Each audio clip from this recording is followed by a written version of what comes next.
నేను అనేక సార్లు ప్రస్తావించా, ప్రభుత్వాలు నిమ్మకు నీరెత్తినట్టే ఉంటాయి, ముద్దు నిద్ర పోతూనే ఉంటాయి, నాటకాలు ఆడుతూనే ఉంటారు. బియ్యం సన్న బియ్యం ఎందుకు ఇవ్వలేరు రేషన్కి?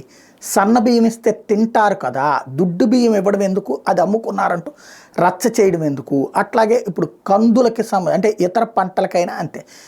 టమోటా 3 రూపాయలకి అక్కడ దొరికిన రోజున ఇక్కడ మన దగ్గర 30 రూపాయలు తీసుకుంటారు. అదే సందర్భంలో అక్కడ 10 రూపాయలకి పారేసిన రోజున ఇక్కడ మన దగ్గర 20 రూపాయలు తీసుకుంటారు.